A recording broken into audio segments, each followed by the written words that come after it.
Welcome to Instruction Discussion, our weekly look at the latest topics and trends in education affecting schools here on Long Island and schools around the world. Whether you're a teacher, parent, or student, listen for tips and strategies to help you navigate the educational landscape.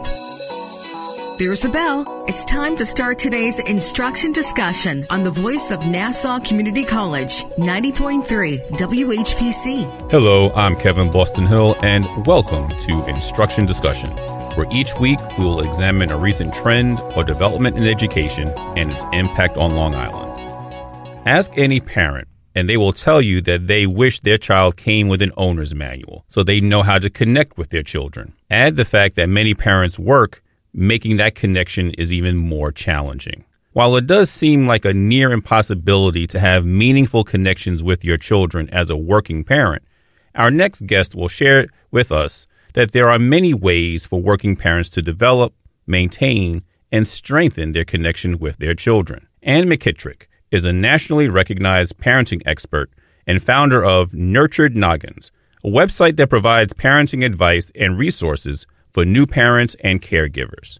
Ms. McKitrick, welcome to Instruction Discussion on 90.3 WHPC. Thank you so much. I'm so happy to be here with you. Well, I'm glad that you were able to carve out some time for us because I know you're really busy with all of your other commitments with national TV shows and radio spots and everything. So I'm glad that you were able to come to my little show to talk to our parents and caregivers about some of the things that they can do to maintain their connection with their children. So let's get right into the discussion. And, what are, I guess, some of the ways that parents can maintain a strong connection with their children, even if they're not going to be there for that Monday to Friday when they're out at work and they want to maintain a strong connection with their children?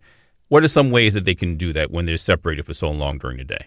My field of study is early childhood education. I studied lifespan development, but mostly the work that I do with Nurtured Noggins and with Texas Child Care Training really centers around early childhood. And so I'll talk about that first, and then we'll go a little bit into older kids.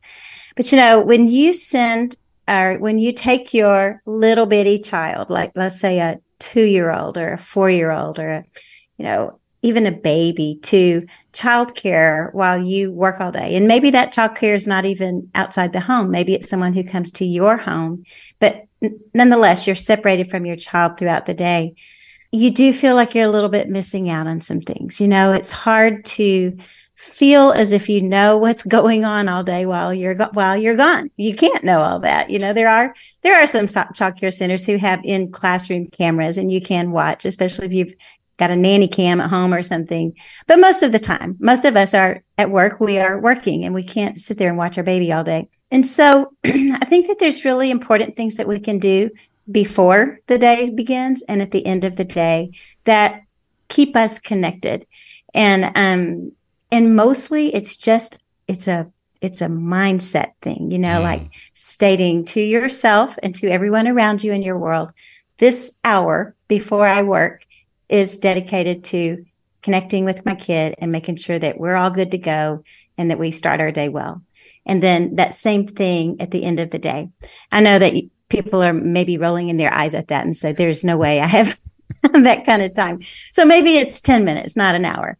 But nonetheless, it's time that you have dedicated and that you have set aside to prioritize that relationship, whether it's with a 6-month-old babe in arms or a 4-year-old that you go to the park with on your way home from work or, whatever that is just prioritizing that time. Well, I don't mean to interrupt you, but could that time be just kind of in the morning during the preparation as you're getting the children dressed in the morning or even on the commute to the daycare that you're going? Oh. So that's all included in that hour before the drop-off time.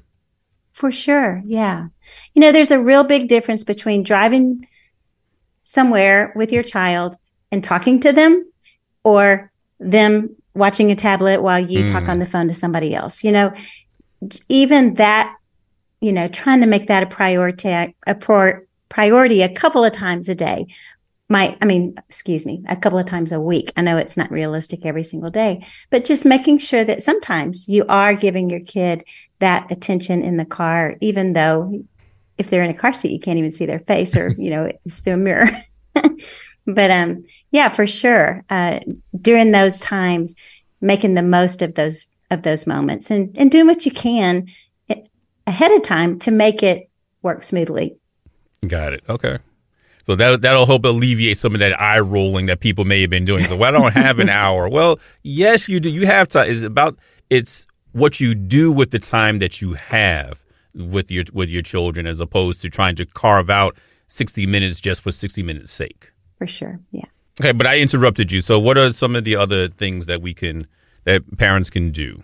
I think that parents can decide that they are going to prioritize meal times as a time for conversation, and really use that to talk about their day. Kids love to hear about your day, just like you like to hear about their day, especially older children. If you can share funny things that happened at work, or what you saw, on your lunch hour, those kinds of stories, they will enjoy hearing that, just like, and it would encourage them to share their own stories about what's going on.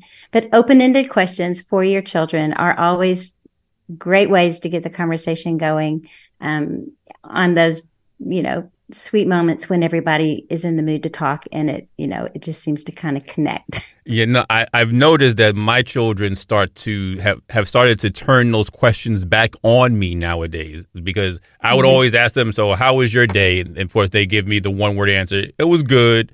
Then, of course, I would come back, well, what made it good? And so that way I can pull the information out of them. Well, now they're starting to do the same thing. They're asking me, so how was your day at work?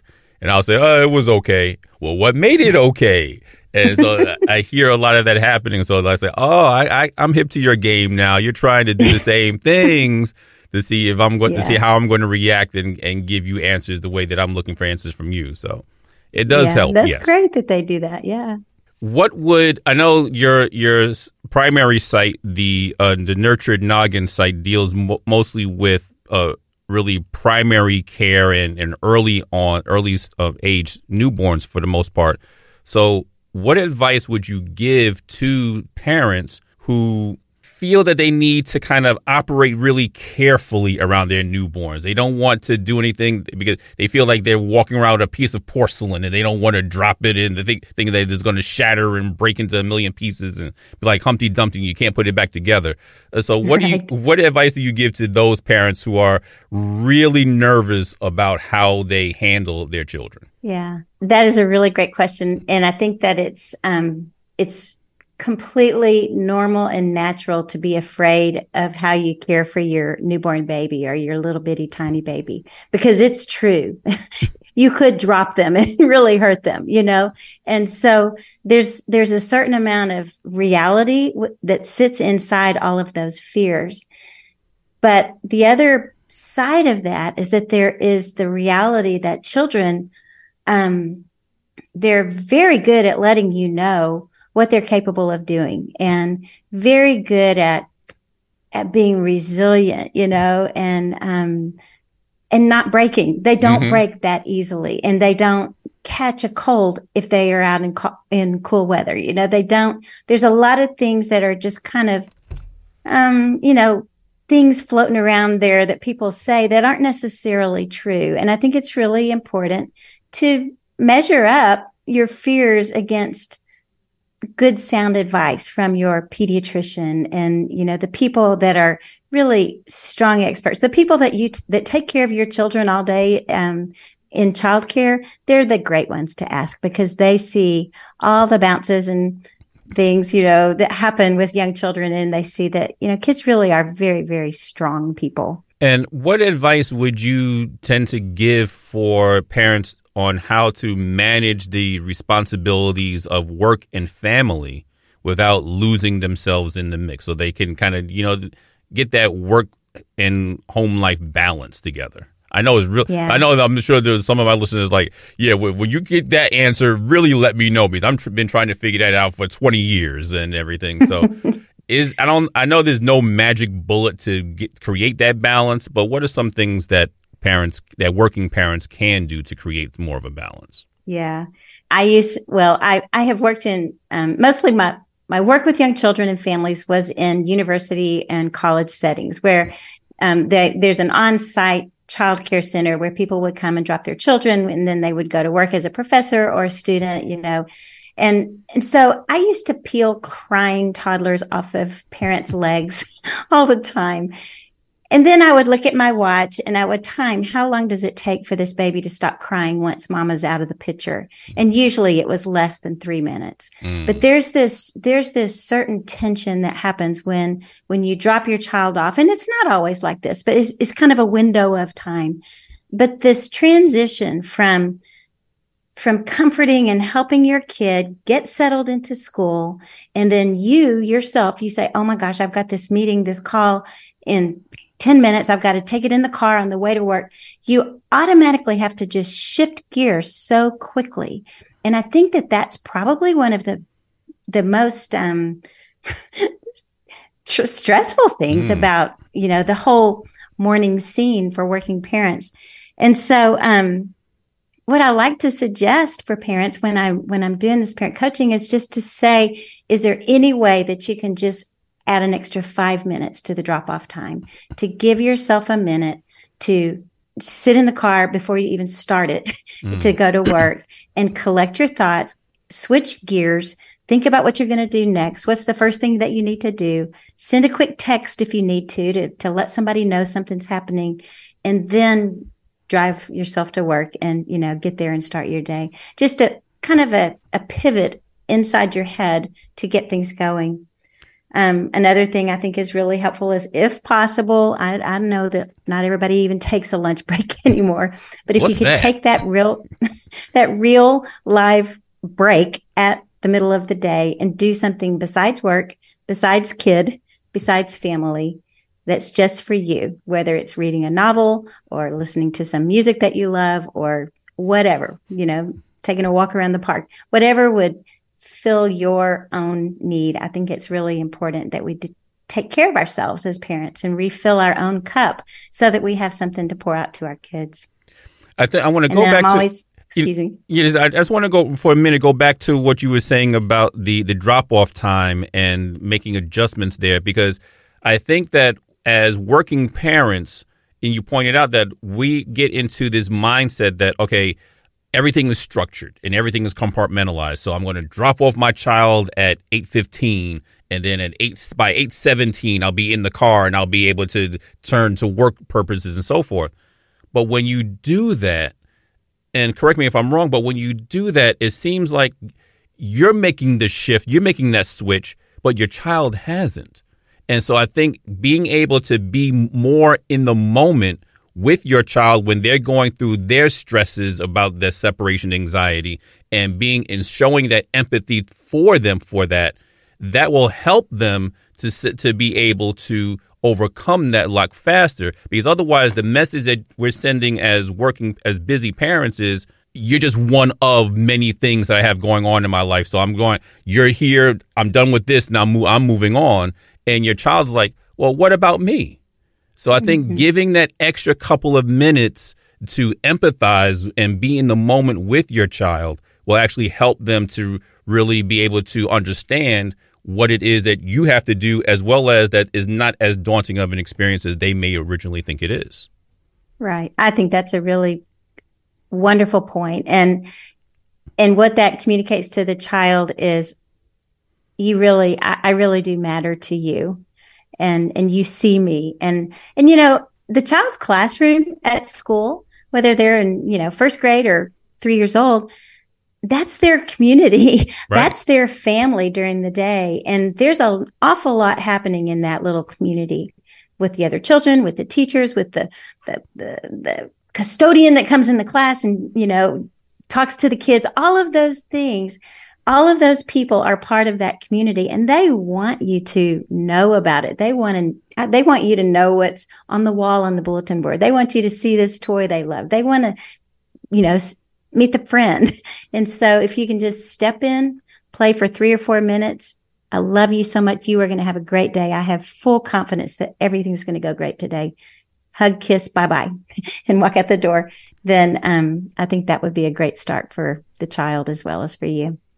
I think that those are definitely things that we can think about. And I know a lot of parents are probably, again, thinking, well, I just have time to drop off and like kiss and fly type of thing. But it's all in, again, how you utilize the moments that you do have.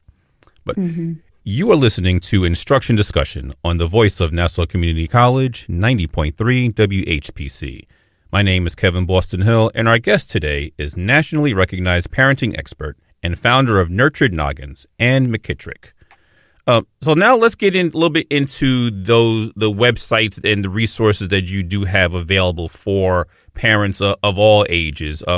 I know I've been talking a lot about the Nurtured Noggin. So how did the idea for that come about, and what did that eventually morph into? What are some of the other sites and resources that you've developed since then? Okay. My first endeavor was a platform of online courses for early childhood teachers, and it's called Texas Child Care Training. And I started that about, I think it's been about 14 years ago now.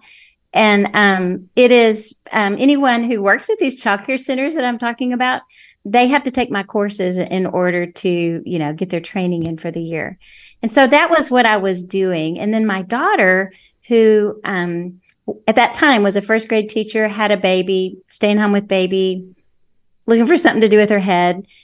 We came up with this idea to start like a mommy blog. And this was 8 years ago when mommy blogs were kind of a thing. And so that's when we created Nurtured Noggins. And so I was going to just help her because I had a few years of this, experience creating an online website and all that stuff. And she did a really beautiful job. She created this really great looking website, wrote some great blogs. She's a very good writer, a very good understander of child development, and a very good communicator, I guess would be a better way to say it. But anyways, she did a beautiful job. And then she had her second baby, and her interests changed. And she said, Mom, making money on a blog is like pretty much impossible. I think that I don't really want to do this anymore. And I said, well, amen, sister. I hear you.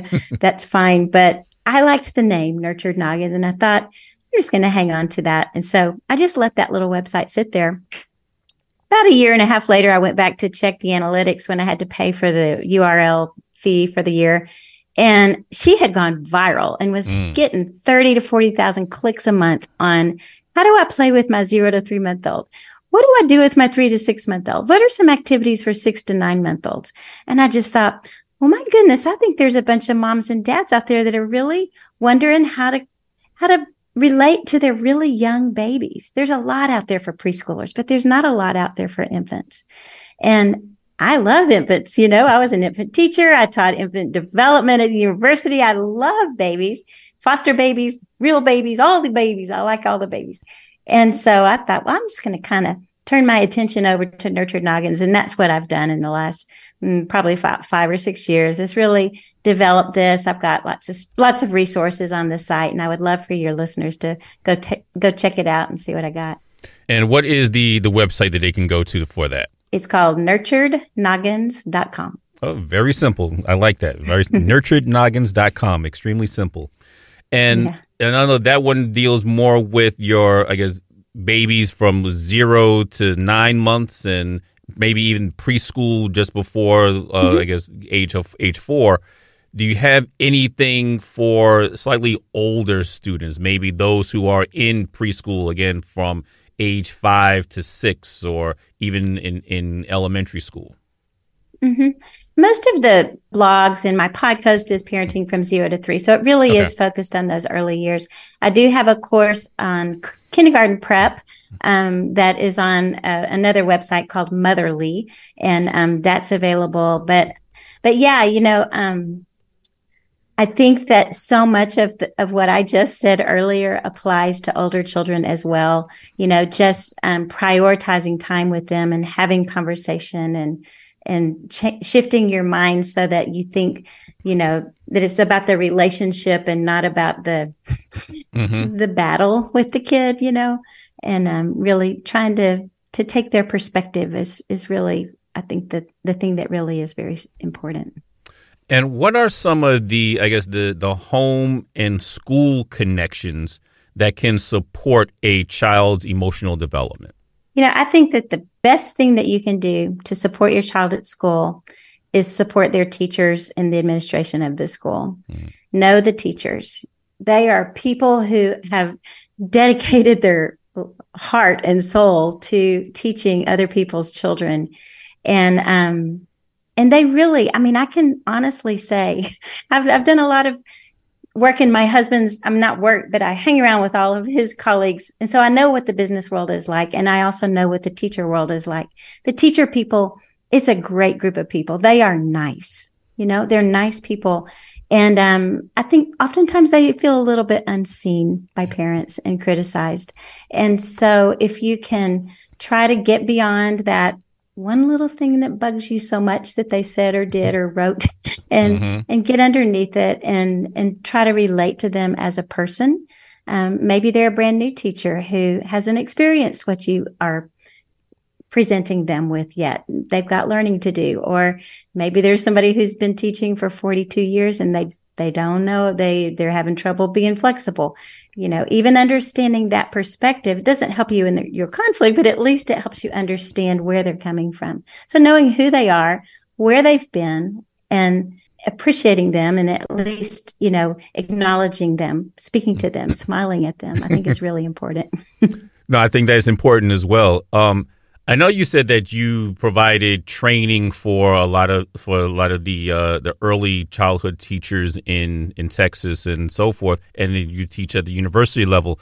So I'm going to ask you, if in your experiences, is there anything that you think can be added to those college education programs, when the teacher training programs, to help better prepare teachers? I know, again, those programs do a lot with the theory, and when it comes to the practice of teaching, yeah, you have to do a certain number of hours of student teaching, but what do you really get out of that? Yeah, that's hit or miss depending on the school that you go into and the relationship you build with those principals and so forth.